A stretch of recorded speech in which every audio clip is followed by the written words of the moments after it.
What if we stopped looking at astrology as just mysticism and started treating it like a highly complex data model? Today, we're diving deep into the fascinating framework of Abhigya Anand. We are going to deconstruct his incredibly specific 2026 predictions for global finance, geopolitics, and massive systemic crises. It's essentially a structural roadmap with exact coordinates. So let's break down his math. Now, his track record is exactly why we're paying attention. He isn't just throwing out vague guesses, He's using a systemic model that is actually aligned with some of the biggest global events in recent history. He publicly predicted the 2020 pandemic, that crazy 2021 crypto bull run and the crash that followed, the late 2023 Middle East terror attacks, and the exact geopolitical friction we're literally watching unfold right now. He puts these highly specific predictions out there before the events even happen. Okay, so here's our roadmap for this explainer. First, we'll unpack the Vedic astrology logic. Then, we look at the financial asset shuffle, followed by the war and geopolitics deduction. After that, we'll explore the chain system crisis, and finally, the opportunities hidden within that crisis. All right, part 1, Vedic astrology logic. To really grasp what's coming in 2026, we first need to understand the rules of the game he's playing. We need to look at the structural engine driving this entire astrological deduction process. In Anand's Vedic system, Saturn is basically this force of irreversible structural pressure. It's the ultimate reality check. Then you have Rahu, the North Node, which acts as a point of sudden, totally subversive and chaotic energy. When you combine these two in Cancer, which governs the Earth's foundations and our collective emotions, his model points to the very bedrock of our society facing severe, simultaneous disruption. It's not a random guess. It's this calculated clash between slow-moving structural karma and sudden violent upheaval. And this disruption? It's tied to exact astronomical notes. Take July 14, 2026. On this specific day, Jupiter combusts, meaning it gets mathematically way too close to the Sun. Since Jupiter represents protection and wisdom in this framework, its mathematical weakening acts as the exact spark for severe leadership failures, crazy policy chaos, and pretty much a total collapse in market confidence.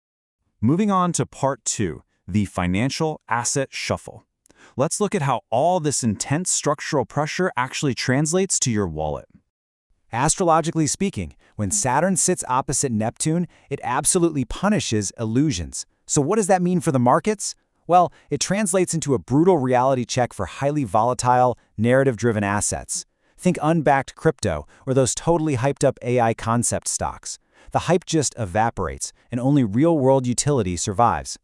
On the flip side, the model heavily rewards reality. Hard assets, especially gold and silver, become the ultimate safe havens. They become humanity's absolute last anchors of trust.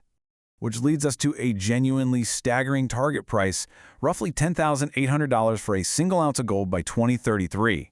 Think about that for a second. That is a 4x increase from where we are right now. But here's the catch. It's not driven by some normal, happy bull market. It's driven by an extreme systemic crisis and essentially a total collapse of trust in the entire paper currency system. Anand maps out some incredibly precise, high-pressure windows. In mid-July 2026, as we discussed, that Jupiter combustion completely shatters market confidence. Then, by mid-November, as Saturn enters Pisces, all this debt-driven false prosperity just hits a massive brick wall. And it's fascinating because when you overlay these astrological triggers onto real-world macroeconomics, like the massive wave of US bond maturities and Japan's rate hikes, the model maps perfectly onto what's actually happening in our economy today. But finance doesn't just exist in a vacuum. Food and energy shortages are the hidden variables that are going to seriously accelerate this entire shuffle. Extreme weather hammers crop yields. That causes fertilizer costs to absolutely surge, which then drives global inflation even higher. It's a chain reaction that directly hits emerging market currencies and creates massive social instability, which in turn violently rocks those financial markets. All right, part 3, war geopolitics deduction. Because this structural pressure doesn't just pop financial bubbles, it literally moves armies.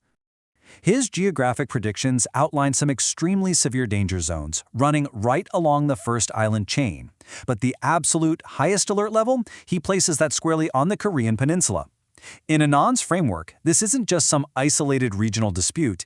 It is mathematically designed as a domino effect risk, one that could pull in major global powers and completely upend the entire world order. He also explicitly models a massive Middle East escalation. He specifically names Iran, the US, and Israel in a Gulf War-style conflict. And the timeline is incredibly tight here, November 2025 to April 2026. That is exactly when those massive structural pressures from Saturn and Rahu hit their absolute peak. It's a deduction that, honestly, aligns chillingly well with the geopolitical headlines we're reading right now. Which brings us to part 4, the chain system crisis. Because war and finance are really just two pillars of what Anand views as a much broader, deeply interconnected systemic failure. When modeling natural threats, he predicts the dragon of the Pacific Ring of Fire is going to wake up. He's projecting a 2004-level megaquake risk, and he specifically points to Japan. What's crazy about that is that actually perfectly matches the Japanese government's own official 80% probability warning. He also correlates intense solar activity with bizarre extreme weather events. We're talking sudden ice melts, severe floods, and even blood-red skies. And while the Earth is literally shaking, we're facing a dual systemic crisis. Biologically, healthcare systems are predicted to be totally overwhelmed by a nasty wave of flu and multi-drug-resistant tuberculosis. Technologically, he warns of an AI rebellion. With militaries actively integrating AI into kill chains without any real ethical guardrails, his warning about humanity relying on unchecked machines and a spiritual vacuum, yeah, that feels incredibly timely for us. Finally, Part 5, Opportunities in Crisis. Now, I know this all sounds incredibly heavy, but there actually is a massive hidden upside to this entire 2026 blueprint. And Anand insists he is not just fear-mongering here. He views this as a necessary grand cycle. Basically, extreme systemic pressure forces a structural collapse of our broken, debt-heavy systems. But that exact collapse acts as the ultimate catalyst. It sparks unprecedented, forced leaps in medical technology and huge energy transitions. Ultimately, 2026 is just a bottleneck. We have to pass through it to clear the board for a historic 400-year institutional rebuild. It's a complete reset. So as we wrap up this explainer, we're left with a truly massive question. Are these astrological coordinates merely coincidental, or do they offer us a genuine data-driven blueprint for navigating 2026?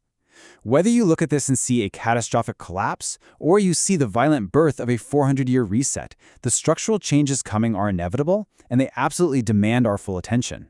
The only real question left is, which side of the reset are you going to be on?